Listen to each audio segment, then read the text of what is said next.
Yes, of course, mimi naitwa Ali, karibu kwenye mahojiano yangu na Muktari. Tupige na story tu namna ambavyo ligi imetamatika, lakini vitu vingi vinazungumzwa.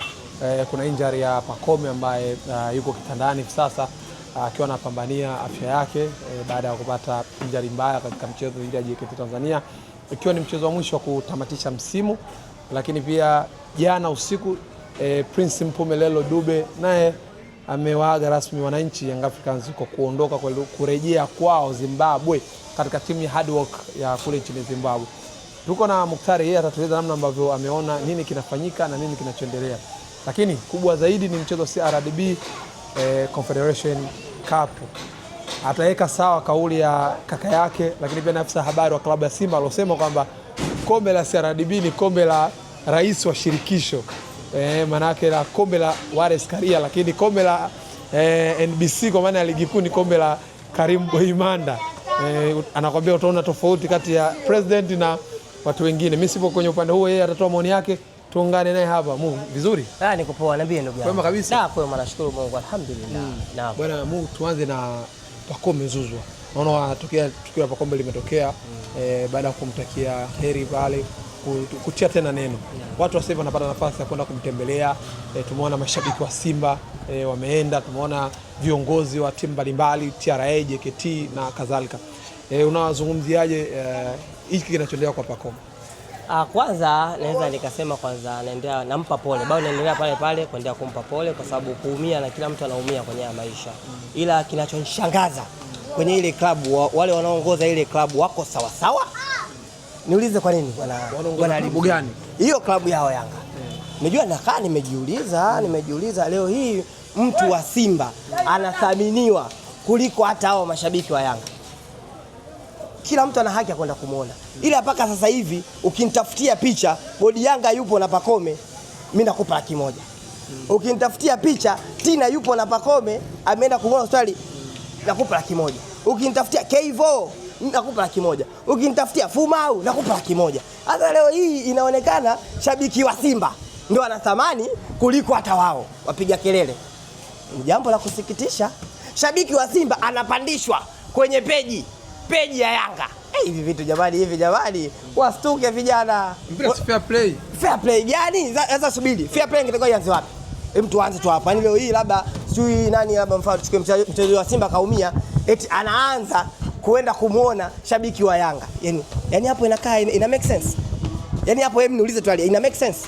Kwa hiyo taka friends wapewe nafasi. Wapewe kwanza nafasi wale sio vioo. Sababu leo hii unapozungumzia Kevo akienda kumuona Pacome kawakilisha watu 200 au 800 nyuma. Sababu kuna watu wanamfuatilia. Unaelewa? Leo bodi Yanga kaenda kuona kule. Unaelewa? Kaenda kumuona Pacome. Kuna watu 800 nyuma. Eti leo hii anaenda kuona shabiki wa Simba ndio anaonekana eti anaenda kumuona Pacome. Viongozi jamani, kwenye hilo jamani, stukieni jamani. Stukeni, wanatakiwa stuke. Unyakati hizi zinaenda vibaya. Kwa sababu leo yani yule mzee Saidi ni wa Simba. Unaelewa? Anasemaga kwenye mambo ya Simba. Leo hii mzee Saidi anapewa nafasi kubwa kuliko hata wapiga kelele wa Yanga. Wati ndugu yangu, wanatakiwa wastuke, wanatakiwa wajue tu nyakati. Kingine cha kushangaza. Yule Mchome. Sawa. Mchome anapewa kombe na rais hivi. Sio shabiki wa Simba. Ila Mchome anapewa rais hivi. Sijaona mimi Godi kupewa ile kombe na rais hivi. Mchome sio shabiki wa Simba. Sio shabiki wa Simba yule kaka. Lakini kwa sababu alivaa ile jezi yetu, alipewa kombe hivi na rais. Sijaona pale Godi kama alipewa kombe na rais hivi. Bwana, ili hapa chukua. Au akavuta rais, hebu njoo kwanza. Hebu jivunie kwanza hivi. Kelele ulizopiga tumepata kombe. Hakuna. Ni mambo ya kusikitisha. Wanatakiwa tu wastuke vijana. Wanaenda lesi. Hapa mambo mengi utayaona ya ajabu. Siku zote makucha yanaanza kujichanua. Yaani leo hii haiwezekani watu wa Simba wapewe thamani kwenye klabu yao mpaka wanapandishwa kwenye peji zao. Wao wenyewe wamepiga picha na makombe, lakini hata kupandishwa hajapandishwa. Kwa unaonea huruma. Naonea huruma. Wanatakiwa wastuke. Kama hivi mtu wa Simba anathaminiwa kiasi kile. Sawa. Maana yule mtu hata sometimes unakuta hata misaada ndio maana anaongea nashukuru hivi na hivi. Lakini wao sasa wanatusumbua tu, kila siku wanalia njaa. Jamani, viongozi wenu dini na watu wenu bwana. Kama mnashindwa kudini na watu wenu, tuambie sisi tuanze kuwasaidia kwa namna fulani fulani. Kwa sababu hivi tu kawaida wanashindwa kusaidiwa. Kaka, hiyo inafikirisha hata kama sio mtu wa mpira. Leo hii mtu ambaye anaonekana mtu wa Simba, eti yeye ndo anapata nafasi wa kwanza kwenda kumuona Pacome. Nyie ambao mlikopo uwanjani na mkaona rafu na mjapata nafasi, mnakatazwa. Una hakika umekatazwa? Bwana wewe, nisikize bwana vizuri bwana, ali mzuri bwana. Wewe ungemuona, ndio maana nakwambiaje? Sasa hivi ukiuliza mtu gani ambaye ameenda utasikia yule mzee Saidi. Mzee Saidi ni wa wapi? Hata sio andishi skanda Sadere katuwakilisha pale. Basi sawa. Mpaka sasa hivi niambie wewe, katika wale ma influencer wote unawajua, nani kaenda? Hapa vita zinaeditiwa. Mega labda AI. Ali mzuri pale labda AI. Sio. Lakini leo hii mzee Saidi kaenda ni amepoa thamani yule, nyewe wengine apiga kelele nyie, kaeni kule. Inasikitisha. Mimi imeniuma ndio maana nimeongea. Labda inawezekana wasemea na wao. Pacome wao. Sio. Sisi ni viunganishe timu yao. Wao, viongozi wao ndio wanaipigania ile timu. Si unaelewa bwana ali mzuri? Wao ndio wanaipigania kuanzia mwanzo mpaka mwisho. Lakini leo limetokea janga la taifa, ile janga lao wenyewe. Si unaelewa? Na ndio maana kila mtu analiuliza bwana vipi Pacome? Anaendeleaje Pacome hivi na hivi? Na ndio maana ukija ukisema eti Pacome kaumia, mwacha umia unaonekana huko sawa. Lazima ukiulizwa kuhusu Pacome kwa sababu ni binadamu, shida inamkuta kila mtu, lazima ukam bwana Pacome Mungu amjalie apone. Basi this is football, kuna maisha baada ya mpira. Lakini maisha baada ya mpira ukija kuyaona sasa maigizo unapochoka. Yale maigizo mimi nawapa pole ndugu yangu. Nawapa pole, lakini huyo nani wao basi awaangalie bwana vijana wale. Vijana wanapambana, hawana picha ya Pacome upo kitandani hawana. Bwana mkutano ujumbe umeshafika. Umesikia ratiba ya paredi? Nimesikia. Wamesema wanaanzia Karume. Wakitoka Karume watapita pale kwenu. Alafu pale watasimama kama dakika 30 au masaa matatu hivi Msimbazi pale.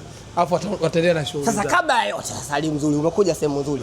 Kabla hajaanzia hapo Karume, nataka niwashauri waanzie Aga Khan.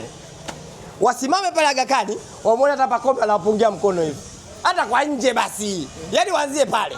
Ushauri na hapa. Kabla hajaanzia kwa sababu sisi haituumi.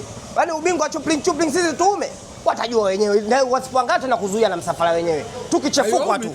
Nani namuuma bwana mpaka sasa hivi kuna mtu namuuma? Nani namuuma? Sisi tunasubiri hiyo CRDB tubebe afu ndio utaona maajabu ya dunia. Watu wana kombe 500 wasema yumba. Makombe yenyewe chupling bwana Ali bwana wewe, makombe yenyewe eleweki mara hivi maneno kibao. Timu imejaa makolokolo kibao, mara si bodi ya ligi anataka kufunga huyu, bodi ya ligi inamshtaki huyu. Hivi kwani kesi mpaka leo iko wapi ile kesi ya bwana? Je, nani yule wa FM nani anaitwa yule jamaa? Uguruma. Yuko wapi? Mpaka leo hii yuko wapi? Kwa nini uangalie tu hapo ubingwa wenyewe unavyoenda kinakli. Kwa sisi hatuwezi kuumia, tunajua, lakini waambie, wamesema watachukua tena. Labda ile kombe waliibe. Ila sasa hivi tutauana. Hatuwezi kukubali tena unyonge. Wachukue tena mara 6. Hatuwezi kukubali kaka. Mwaka jana mlisema hivyo mwezi. Nisikize, hebu hichi kipande kiefasi. Hatuwezi kukubali, tutatoana roho ya Rabi kwa mali aliyoacha baba. Mimi nakwambia. Ili kombe la litoke tena? Labda sio sisi Ali mzuri. Labda sio sisi. Ila nakuahidi Ali mzuri. Sisi tukianza kuchukua watafukuzana sana pale kati. Nisikize vizuri, watafukuzana sana pale kati tukianza kuchukua.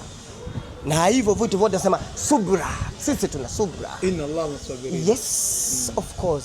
Tuna subra. Sasa hivi wana Simba tusiingie kwenye mfumo wa kwanza kiongozi huyu. Mimi ninachoamini kitu kimoja Ali mzuri, kwenye huu mpira jinsi ulivyo, kila mtu anataka kuacha legacy.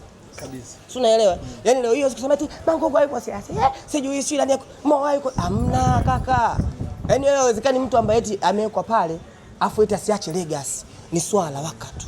Ndio maana kuna sometime kuna watu wanapitia shida sana kwenye maisha. Afu Mungu akasema kun fayakun. Bas, ukishakuwa umekuwa wewe. Sisi sasa hivi tupo kwenye hii haso. Ila kuna siku Ali mzuri wallahi nakuapia. Tukikaa pale, tukianza kuwasulubu. Kwani tuliwasulubu mara ngapi? Ali mzuri wamesahau. Wao washasuta sana hapa. Wamesota sana au Ali mzuri uko hujazaliwa. Mpaka ligi wataka kuama. Mpaka wanachangishana kwenye makombe. Au Ali mzuri hujasikia au hujaona au ulikuwa bado hujazaliwa. Kwa sasa hivi ninaopitia kwa sababu kuna mitandao ndio wanataka kutusimanga. Waambie tu kwamba kila kitu kinakuja kwa wakati, na wakati wetu ukifika utaona mengi. Sasa hivi wana Simba tushikamane na kuendelea kuisupport. Tukianza kusema yule mbaya ndio hapo tunapoiharibu timu yenyewe. Neno lako kwa Dube, amewaaga lakini amewafunga msimu huu. Dube kastuka kwanza. Alikuwa anaenda kuachwa vibaya. Dube kastuka katika kachimba nyoya. Hivyo ligi ya kweli, ligi ya huku hivi ambayo ina power. Sasa leo hii Dube eti kwenda kuulitana kule, wewe ushangai. Dube kastuka, mindset is competing. Yaani mindset yake iko vizuri. Hapo kizungu nimekuchanganyia hapo, ali mzuri. Mindset yake iko vizuri. Kwa timu anaendelea kule na timu aliyoacha huku, they are so different. Lakini mtu eti katoka kesho kaacha nyoya. Hata kuaga jaga. Wala muona post sema sasa hivi ndo anajifariji tu. Sijui alituaga, alimwaga nani? Nyie mlijua. Mtu anasherehekea kabisa pale ubingwa. Pale akamwambia baba mimi hapa naondoka. Ule kaondoka na ndege ya saa 12 kaka. Saa 12 alimzuri mtu kaekala nyoya.